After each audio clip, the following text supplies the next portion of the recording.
চলো আজকে তোমাদেরকে একটা মিষ্টি মেয়ের গল্প শোনাই, যার পিকচারটা দিয়ে শুরু করলে সে হলো আমাদের খুব মিষ্টি শ্রীনন্দা শ্রী, যে হচ্ছে এই স্ক্রিনে দেখা বস্ত্র বুটিক যেটা আছে সেটা। মেলবোর্নে এসে শুনেছিলাম ওর কথা, ওর এই বুটিকের কথা, কিন্তু প্রথম আমার অফিস পিকনিকে ওর সাথে আমার পরিচয় হয় এবং এই বস্ত্র বুটিকের ব্যাপারে প্রথম জানতে পারি। ওদের মেন যে বুটিকটা সেটা আমাদের কলকাতা মানে ইন্ডিয়াতেই আছে, কিন্তু ও যেহেতু এই মুহূর্তে মেলবোর্নে, ও এখানে তার একটা ভার্সন নিয়ে এসেছে। বিশ্বাস করবে না, আমি এখানে যতবার কোনো অনুষ্ঠানে বা পুজো পার্বণে গেছি সেখানে অনেক বুটিকের কালেকশন দেখেছি, তবে ওর কালেকশনগুলো একটু ইউনিক এবং যেটা দেখবে সেটা দেখেই মনে হবে এটাই নিই।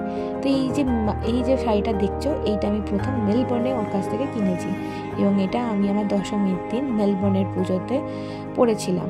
সত্যি দেখো, মোবাইলে যতটা যেরকম এসেছিলো তার চেয়েও বেশি সুন্দর দেখতে এবং একটু ইউনিক টাইপের। এই শাড়িগুলো আমাদের ওখানেও পাওয়া যায়, কিন্তু এখানে এসে ওর কাছ থেকে নিলাম। সাথে আমি আমার বোন এবং বোনের হাজব্যান্ডের জন্য এবার পুজোতে ওর বুটিক থেকেই পাঞ্জাবি এবং টি শার্ট অর্ডার করেছিলাম।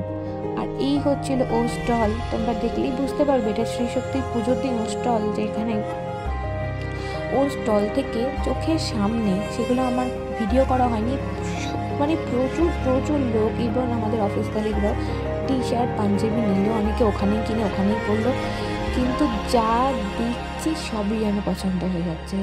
সবগুলো এখানে কেনা সম্ভব নয়, তবে ওর কাছ থেকে আমি তো কিনবই এবং কিনছিও, এবং ওকে এবার আমি অনেকগুলো কালেকশন ইন্ডিয়াতেও অর্ডার করবো বলে শর্ট লিস্ট করে রেখেছি এবং কিছু কালেকশন সেভ করে রেখেছি, যেটা লাস্টে তোমাদের দেখাচ্ছে কী কী এখনও অবধি আমার শর্ট লিস্ট করা আছে।